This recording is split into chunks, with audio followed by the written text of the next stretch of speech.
जिसे तुम मृत्यु कहते हो, वहीं से असली जीवन शुरू होता है।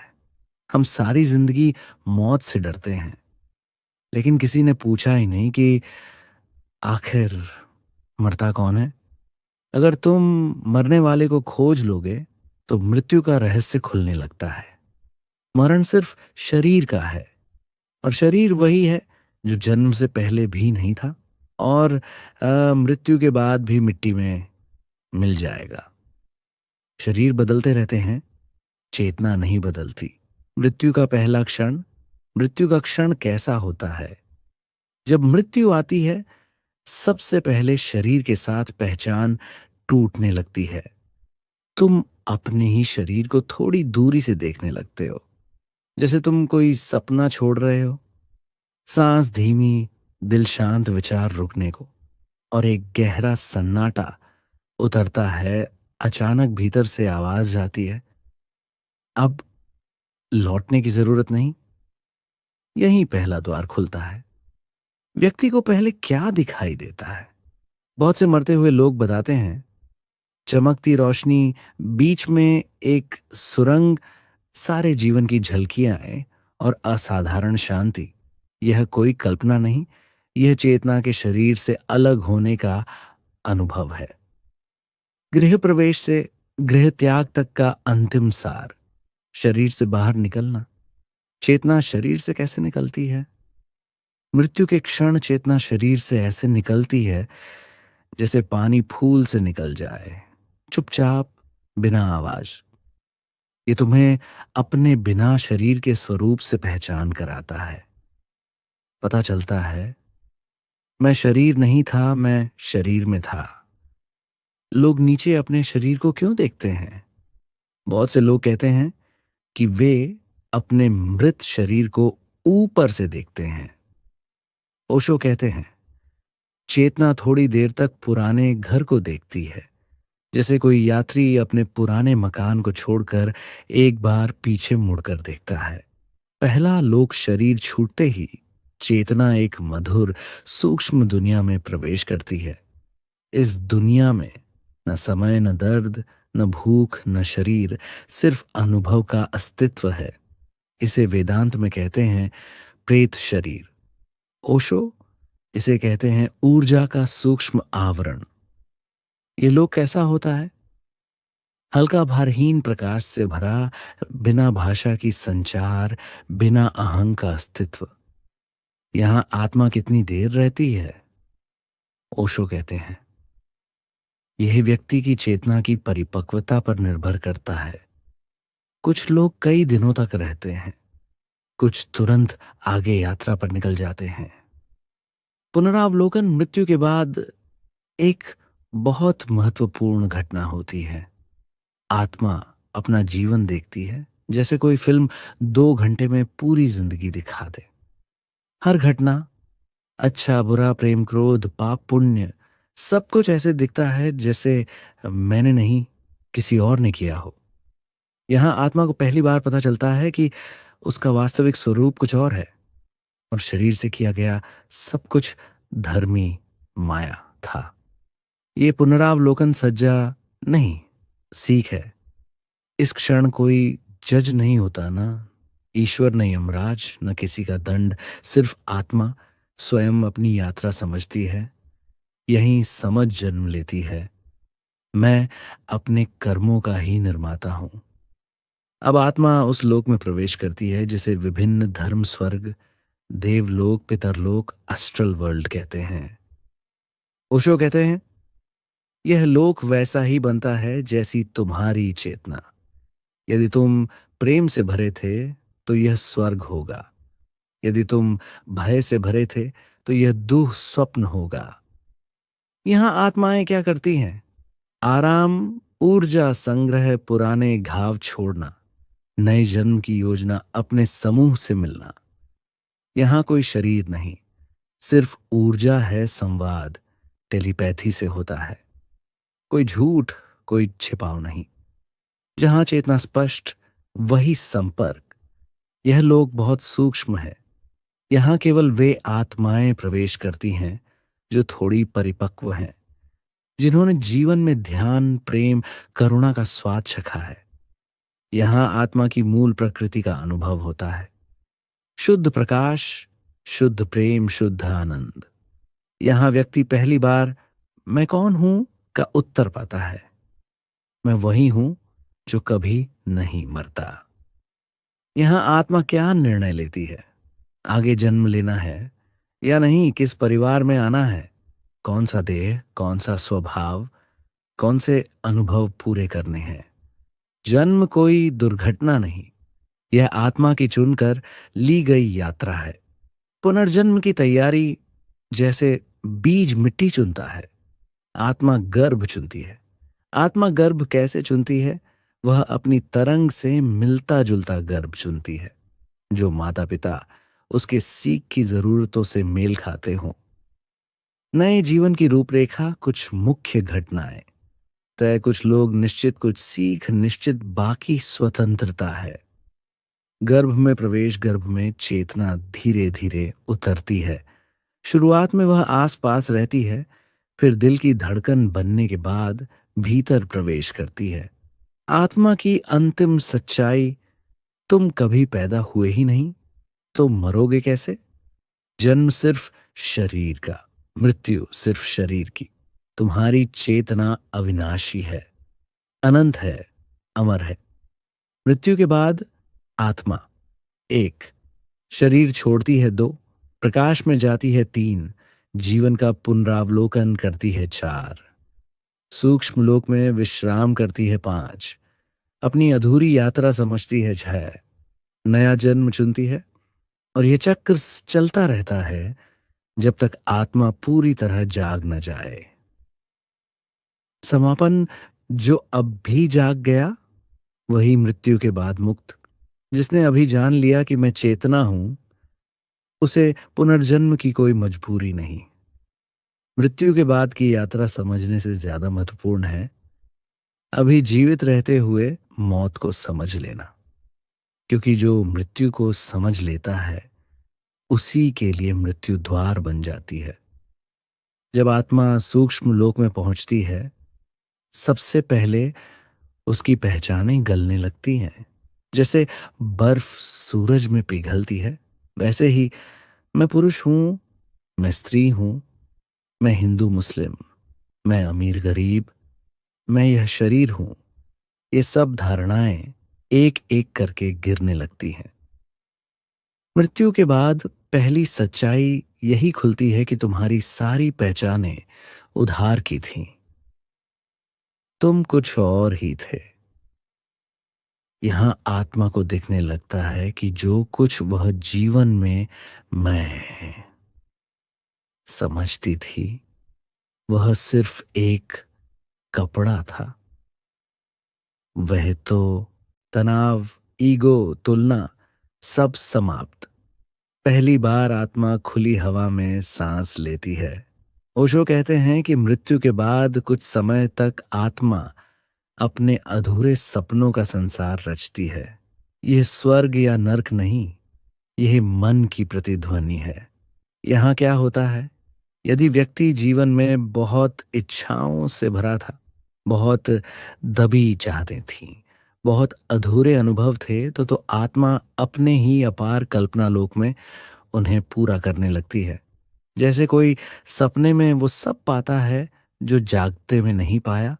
इसमें दिन, महीनों या वर्षों का अनुभव हो सकता है, पर वास्तव में समय नहीं चलता। यह कोई वास्तविक लोक नहीं, यह अवचेतन की आखिरी परत है। आत्मा का बोझ हल्का होने लगता है। यही कारण है कि ओशो कहते हैं, अधूरी इच्छाएं तुम्हें धरती पर बांध कर रखती हैं। कर्म दर्पण, यहां आत्मा अपने कर्मों के सामने खड़ी होती है। लेकिन यह न्यायालय नहीं, यह एक शुद्ध अनुभव है। क्या आत्मा को सजा मिलती है? नहीं। यहां कोई दंड नहीं, कोई दंड देने वाला नहीं।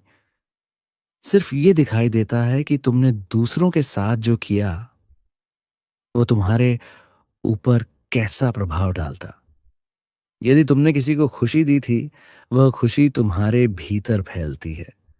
अगर तुमने किसी को दर्द दिया था, वह दर्द तुम्हारे भीतर चुभता है। इसका उद्देश्य क्या है? सजा नहीं, जागरण। आत्मा सीखती है कि अगला जन्म कैसे लेना है। ओशो कहते हैं, कर्म दंड नहीं, शिक्षा है। आत्मा के तीन मार्ग। अब आत्मा तीन मार्गों में विभाजित होती है। एक, अधूरी आत्मा, जिसे और सीखना है। दो, जागृत आत्मा, जिसे थोड़ा विश्राम चाहिए। तीन, मुक्ति के करीब आत्मा, जिसे फिर जन्म लेना जरूरी नहीं। अधूरी आत्मा ये वे आत्माएं यो हैं जो जीवन भर भागती रहीं, अंदर झांका नहीं, अहंकार, भय और इच्छाओं में रही। ये जल्दी ही पुनर्जन्म चुनती हैं क्योंकि सीख पूरी नहीं हुई। जागृत आत्मा ये वे आत्माएं यो हैं जिन्होंने ध्यान का स्पर्श पाया, प्रेम का स्वाद पाया, चेतना को जाना और भीतर की यात्रा शुरू की। ये बीच के लोकों में काफी समय विश्राम करती है। मुक्ति के करीब आत्मा ये वे आत्माएं हैं जो जीवन में जीवन को देख चुकी हैं, जिन्हें पता है, मैं शरीर नहीं, मैं यात्रा नहीं, मैं यात्रा देखने वाला थी। ये आत्माएं किसी और लोक में प्रवेश करती हैं जिसे ओशो निर्वाण लोक कहते हैं। ये लोक इतना सूक्ष्म है कि वहां भाषा भी नहीं पहुंचती। यहां आत्मा अब आत्मा नहीं रहती, सीमा पिघलने लगती है। व्यक्ति अलग नहीं, अस्तित्व का हिस्सा बनता है। यहां अनुभव केवल एक है, मैं हूं, पर किसी रूप में नहीं। यहां न मैं है, न तुम, न समय, न दूरी, न अहम। यहां केवल होना है। यही वह लोक है जिसकी झलक बुद्ध, कबीर, मीरा, नानक ने पाई। अब पुनर्जन्म का निर्णय यहां आत्मा अंतिम निर्णय लेती है। एक, वापस जाना है, या दो, यहीं रह जाना है। क्यों ज्यादातर आत्माएं लौटती हैं? क्योंकि अब भी सीख बाकी है। अभी प्रेम पूरा नहीं हुआ, अभी ध्यान स्थिर नहीं हुआ, अभी समर्पण गहरा नहीं हुआ। अस्तित्व किसी से जल्दबाजी नहीं करता। हर आत्मा को अपने समय पर फूलना होता है। जो नहीं लौटती वह उसी लोक में रहती है जहां कोई जन्म मृत्यु नहीं, जहां सिर्फ शांति है, सिर्फ एक अस्तित्व।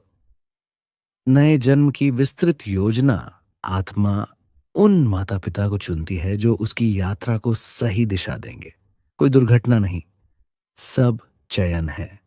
शरीर और स्वभाव, कौन सा शरीर, कौन सी बुद्धि, कौन सा स्वभाव, कौन सी चुनौतियां, कौन से अवसर, सब कुछ आत्मा द्वारा चुना हुआ है। आत्मा का अवतरण, जब गर्भ में ऊर्जा स्थिर हो जाती है, आत्मा धीरे धीरे प्रवेश करती है। जैसे कोई नदी से उठकर बादल बन जाए, फिर वर्षा बनकर धरती पर वापस आए। मृत्यु केवल उसे होती है जिसने कभी जिया ही नहीं। जो जी गया वह मरता नहीं। जन्म, मृत्यु, पुनर्जन्म, ये सब आत्मा के लिए कपड़े बदलने जैसे हैं। तुम वह हो जो कभी पैदा नहीं हुआ और कभी मरने वाला नहीं। समापन ध्यान में अंत, आंखें बंद करो, एक लंबी सांस लो और याद रखो, इस क्षण तुम शरीर नहीं हो, तुम विचार नहीं हो, तुम नाम नहीं हो, तुम बस चेतना हो। और चेतना की कोई मृत्यु नहीं। यही है मृत्यु, वही है जहां से असली जीवन शुरू होता है। मरता कोई नहीं, सिर्फ शरीर गिरता है, चेतना आगे बढ़ जाती है। मृत्यु के पहले क्षण, जैसे ही मृत्यु आती है, सांस धीमी, विचार रुकते, एक शांति उतरती और अचानक तुम अपने ही शरीर को दूर से देखते हो। तुम पहली बार महसूस करते हो, मैं शरीर नहीं हूं। शरीर से बाहर निकलना, चेतना बहुत हल्की हो जाती है। वह शरीर के ऊपर तैरती है। कुछ पल तक वह अपने शरीर को देखती है जैसे कोई पुराना मकान छोड़ते समय आखिरी बार देखे। सुरंग और प्रकाश शरीर से अलग होते ही एक सुरंग और प्रकाश दिखाई देता है। ये वही ऊर्जा द्वार है जिससे आत्मा आगे की यात्रा में प्रवेश करती है। जीवन पुनरावलोकन। मृत्यु के बाद आत्मा अपने पूरे जीवन को एक तेज फिल्म की तरह देखती है। अच्छा, बुरा, प्रेम, क्रोध, सब कुछ। कोई जज नहीं होता। तुम ही अपने कर्मों का परिणाम महसूस करते हो। पहला लोक सूक्ष्म शरीर। यहां आत्मा भारहीन होती है।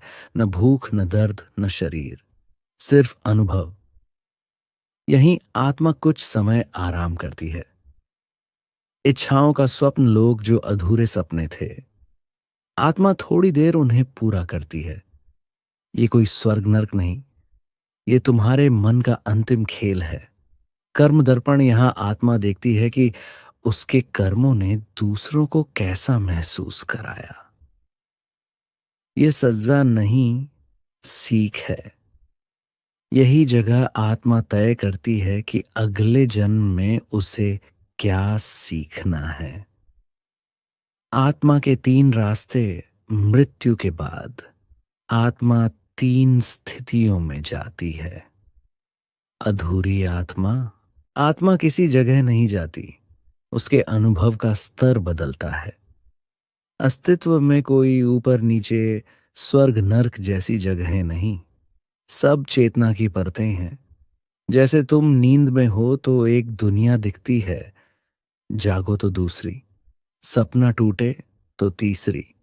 ठीक वैसे ही मृत्यु के बाद आत्मा की चेतना बदलती है और वह एक नया अस्तित्व अनुभव करने लगती है।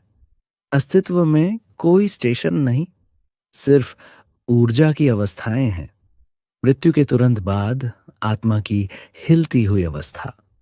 मृत्यु के बाद पहले कुछ घंटे आत्मा बहुत अव्यवस्थित और हल्की होती है, जैसे किसी ने शरीर उतार दिया हो और अब समझ ना आए कि कहाँ टिकना है। यह अवस्था वैसी ही है जैसे गहरी नींद से अचानक उठा दो। क्षण भर पता नहीं चलता कि तुम कौन हो, कहाँ हो। पर यह क्षण आध्यात्मिक है। यह वही क्षण है जिसमें हजारों रहस्य खुल सकते हैं। इसीलिए ओशो कहते हैं, मृत्यु के तुरंत बाद तुम अस्तित्व के सबसे करीब होते हो। लोग कहते हैं कि सुरंग में प्रकाश दिखता है। ओशो कहते हैं, प्रकाश तो बाद में आता है, पहले शांति का चुंबकीय आकर्षण आता है। एक गहरी खामोशी जिसमें कोई इच्छा, कोई दर्द, कोई तनाव नहीं। आत्मा उस ओर खींचती है जैसे नदी समुद्र की ओर बहती है। यह आकर्षण आत्मा को शरीर से बहुत तेजी से अलग कर देता है। मृत्यु के बाद का भावनात्मक शरीर। शरीर तो मर गया, पर भावनाएं तुरंत नहीं मरती। जैसे धूप में कपड़े उतार दो, पर कपड़ों में कुछ देर तक शरीर की गर्मी रहती है। वैसे ही आत्मा से भावनाएं धीरे धीरे छूटती हैं। प्रेम, क्रोध, लगाव, डर, लोभ, यादें। यहीं आत्मा अपने प्रियजनों को पास महसूस करती है। इन्हीं क्षणों में वह घर, परिवार, शरीर को देखने वापस आती है। लेकिन यह केवल भावनात्मक आवेग होता है। धीरे धीरे यह धुंध की तरह घुलने लगता है। सूक्ष्म शरीर का स्थिर होना। कुछ समय बाद आत्मा स्थिर होने लगती है। अब वह एक नए शरीर का अनुभव करती है, जिसे ओशो सूक्ष्म शरीर कहते हैं। यह शरीर बिना वजन का, बिना घनत्व का, बिना सीमाओं का, बिना उम्र का होता है। यहां आत्मा पहली बार दुनिया को, दूसरों को और खुद को एक बड़ा परिप्रेक्ष्य से देखने लगती है। इच्छा लोक। अब आत्मा अपने अधूरे भावों में प्रवेश करती है। यह अधूरी इच्छाओं का संसार है। यहां आत्मा वही रचती है जो उसने जीवन में दबाया था। जिसे प्रेम नहीं मिला, उसे यहां प्रेम की छाया मिलती है। जिसने धन चाहा, उसे यहां प्रतीकात्मक समृद्धि मिलती है। जिसने भय में जिया, उसका भय यहीं पिघलता है। यह कोई वास्तविक दुनिया नहीं, यह मन की आखिरी प्रतिध्वनि है। इसीलिए इच्छाएं तुम्हें मृत्यु के बाद भी पीछा करती हैं। अब एक बहुत बड़ा अनुभव आता है, कर्म दर्पण। ये कोई अदालत नहीं, ये कोई दंड नहीं, यह एक अनुभव है। आत्मा देखती है कि उसने जो किया उससे दूसरों पर क्या बीता। यदि तुमने किसी को दुख दिया था, तुम स्वयं वही दुख अनुभव करते हो। यदि तुमने किसी को प्रेम दिया था, तुम स्वयं वही प्रेम अनुभव करते हो। ये समझ आत्मा को अगले जन्म की दिशा तय करने में मदद करती है। कारण शरीर यह आत्मा की सबसे गहरी परत है। यहाँ इच्छाएं नहीं, भावनाएं नहीं, स्मृतियां भी नहीं। यहाँ केवल संस्कार होते हैं, टेंडेंसीज। यही आत्मा तय करती है क्या सीखना बाकी है, क्या पूरा हो गया, क्या सुधारना है, कौन सा जीवन चुनना है। यहाँ आत्मा अपने सैकड़ों जन्मों की पटकथा देख सकती है। पुनर्जन्म कैसे चुना जाता है? आत्मा 5 चीजें चुनती है। 1, परिवार जो आत्मा को अगला पाठ शांति से दे सके। 2, देह जो कर्म ऊर्जा के अनुकूल हो। 3, बुद्धि और चेतना की गुणवत्ता। कुछ लोग ध्यान की ओर जल्दी खींचते हैं क्योंकि उनके पिछले जन्म की चेतना पहले से विकसित होती है। 4, चुनौतियां। हर कठिनाई आत्मा द्वारा चुना गया पाठ है। 5, जीवन का मूल उद्देश्य। कुछ प्रेम के लिए जन्मते हैं, कुछ सेवा के लिए, कुछ ध्यान के लिए, कुछ आत्मा की मुक्ति के लिए। कोई भी जन्म दुर्घटना नहीं। आत्मा का अगला अवतरण जब नया गर्भ तैयार होता है, उसके भीतर ऊर्जा का केंद्र बन जाता है। पहले शरीर बनता है, फिर ऊर्जा आती है, सबसे अंत में आत्मा उपस्थित होती है।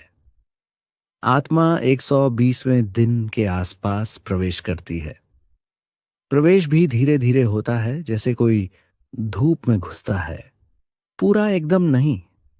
यहाँ आत्मा नया जीवन शुरू करती है, लेकिन अपने पिछले जन्मों की स्मृति गहरी परतों में रख देती है।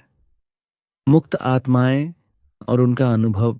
कुछ आत्माएं मुक्ति के बहुत करीब होती हैं। वे जन्म मृत्यु के चक्र को बाध्यता के रूप में नहीं लेती। वे केवल अपने प्रेम वश लौटती हैं या किसी अधूरे उद्देश्य के कारण। उनका अनुभव मृत्यु के बाद अलग होता है। उन्हें सुरंग नहीं दिखती, उन्हें प्रकाश बाध्य करके नहीं बुलाता, उन्हें कोई भ्रम लोक नहीं मिलता। वे अनुभव से अनुभव की ओर सहज बहती हैं। ऐसे लोग पृथ्वी पर आते ही अलग ऊर्जा, अलग शांति लेकर आते हैं।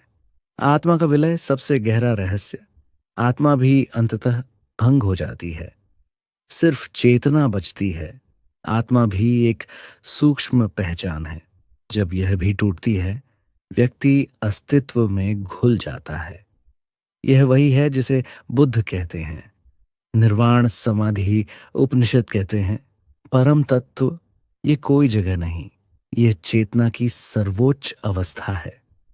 मृत्यु को देखने की कला। जो मृत्यु को समझ लेता है वह जीना सीख जाता है, क्योंकि मृत्यु कहती है जल्दी नहीं है। मृत्यु कहती है सब अस्थाई है। मृत्यु कहती है पकड़ छोड़ो। मृत्यु कहती है जो तुम हो वह अमर है। जिसने मृत्यु की आंख में झांका वह जीवन भर निडर, शांत और सजग हो जाता है। जीवन और मृत्यु एक ही नदी के 2 छोर है। जीवन आने वाला क्षण है, मृत्यु जाने वाला। जीवन सांस का प्रवेश है, मृत्यु सांस का निकलना। जीवन यात्रा है, मृत्यु घर लौटना। और सच यह है, तुम कभी मरे ही नहीं, तुम सिर्फ रूप बदलते रहे। भय जितना गहरा लगे उतना ही वह तुम्हें सत्य के दरवाजे के पास लाता है। जब आत्मा को यह दिखाई पड़ता है कि भय कोई वास्तविक दीवार नहीं था, वह बस स्मृतियों की धूल थी, तो मरने के बाद पहला बड़ा परिवर्तन होता है। भय पिघल जाता है, और जैसे ही भय पिघलता है, एक नई स्वतंत्रता जन्म लेती है। मृत्यु के बाद आत्मा पहली बार बिना शरीर के भार के अपने को अनुभव करती है। शरीर का तनाव, दर्द, रोग सब उतर जाता है। उस क्षण कुछ आत्माओं को लगता है, मैं कभी इतना हल्का भी हो सकता था। इसे ओशो कहते हैं भार रहित अस्तित्व का प्रथम स्वाद। दृश्य बदलता है, आत्मा प्रकाश को पहचानने लगती है। जब भय टूट जाता है, दृश्य बदल जाता है। एक सुंदर, अत्यधिक शांत प्रकाश प्रकट होने लगता है। यह प्रकाश कहीं बाहर से नहीं आता। यही सबसे सुंदर समझ है। प्रकाश आत्मा के भीतर से उठता है।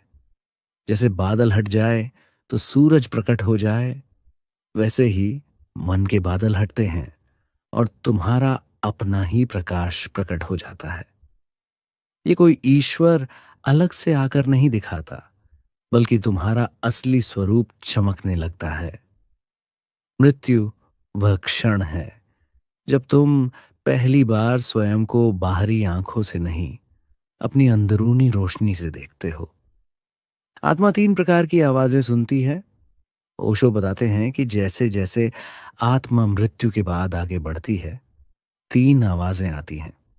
एक, स्मृतियों की आवाज, बीते हुए लोग, घटनाएं, पछतावे, अधूरे काम, ये बुलाते हैं। यह भी बाकी था, यह भी करना था, लेकिन यह सिर्फ मन की प्रतिध्वनियां होती हैं। 2, इच्छाओं की आवाज, अपने अधूरे सपने, और जीना था, और पाना था, और करना था। इन्हीं इच्छाओं के कारण आत्मा सबसे ज्यादा भटकती है, क्योंकि इच्छा का स्वभाव है तुम्हें बांधना। 3, प्रकाश की आवाज, बहुत कोमल, बहुत शांत, बहुत प्रेम से बुलाने वाली, आगे चलो, वापस नहीं, आगे चलो। जो आत्मा इस तीसरी आवाज को पहचान लेती है, वह मुक्त हो जाती है। मृत्यु के बाद पहला विभाजन, इच्छाओं वाली आत्मा वर्सेस जागरूक आत्मा। 1, इच्छाओं वाली आत्मा। जिस आत्मा का मन भारी है, वह अपनी इच्छाओं की खिंचाव में खींच जाती है और वापस जन्म ले लेती है।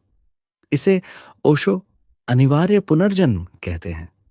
वह आत्मा लौट आती है क्योंकि कुछ अधूरा छूट गया, कुछ पूरा होना चाहिए, कुछ अब भी पाना है। यही अधूरापन उसे बांध लेता है। 2, जागरूक आत्मा, जिसने भीतर का प्रकाश पहचान लिया, वह आगे बढ़ जाती है। जहां कोई मैं नहीं, कोई दुख नहीं, कोई खोज नहीं, कोई लक्ष्य नहीं, वह लौटती नहीं, वह विस्तृत होती रहती है। चेतना में विलय, मोक्ष नहीं, एक अनंत यात्रा। मृत्यु के बाद का मध्य लोक, आत्मा का दर्पण कक्ष। अगर आत्मा न बहुत जागरूक है, न बहुत बंधी हुई, तो वह एक मध्य स्तर में प्रवेश करती है। इसे अंतराल का अनुभव, दुनिया और दिव्यता के बीच का पुल। यह अद्भुत जगह है क्योंकि यहाँ कोई बाहरी दृश्य नहीं, यहाँ केवल तुम्हारी चेतना की तस्वीरें हैं। आत्मा यहाँ अपने पूरे जीवन को एक साथ देखती है। हर घटना, हर पसंद, हर गलती, हर प्रेम, हर घृणा, सब एक साथ प्रकट होने लगता है। यह दंड नहीं, यह शिक्षा है। मृत्यु मनुष्य को उस सत्य से मिलाती है जिसे वह जीवन में टालता रहा। इसलिए मृत्यु के बाद यह दर्पण लोक तुम्हें वही दिखाता है जो तुम वास्तव में थे, न कि जो तुम दुनिया को दिखाते थे। आत्मा का विश्राम, एक गहरी निद्रा। कुछ समय बाद आत्मा एक अत्यंत गहरी शांति में प्रवेश करती है। यह पूरी तरह से शरीरहीन नींद है। ओशो इसे कर्म शीतन कहते हैं, एक ऐसी विश्राम अवस्था जहां पुराने मन का विष बह जाता है, विचारों की धूल जम जाती है, स्मृतियों के तूफान शांत हो जाते हैं। यह वैसी ही नींद है जैसे जंगल में हजारों वर्षों पुरानी शांति। ये नींद आत्मा को अगले पड़ाव के लिए तैयार करती है। 7, आत्मा को 2 मार्ग दिखते हैं। जब आत्मा इस विश्राम से जागती है तो उसे 2 रास्ते दिखाए जाते हैं। एक, लौटने का मार्ग, पुनर्जन्म, इच्छाओं की सड़क। इस मार्ग पर जाते ही आत्मा अपने कर्मों, इच्छाओं और अनभोग्य भावों द्वारा किसी गर्भ की ओर खींच जाती है। ऊपर उठने का मार्ग, चेतना का विस्तार। यह मार्ग बहुत प्रकाशमय है। ये किसी जगह नहीं ले जाता। ये भीतर की ऊंचाई है। ऊर्ध्वगमन कोई यात्रा नहीं, उत्थान है। जो आत्मा इस दिशा में बढ़ती है, वह अपनी व्यक्तिगत पहचान छोड़कर समष्टि चेतना के साथ एक होने लगती है। आत्मा का नया जन्म। अब समझो, कब आत्मा नया जन्म लेती है? जब इच्छा प्रबल हो जाती है। जैसे कोई चुंबक लोहे को खींचता है, वैसे ही इच्छा आत्मा को नए शरीर में खींच ले जाती है। कौन सा परिवार, कौन सा शरीर, कौन से माता पिता, इनका चयन आत्मा करती है, पर स्वयं नहीं समझ पाती कि उसने किया है।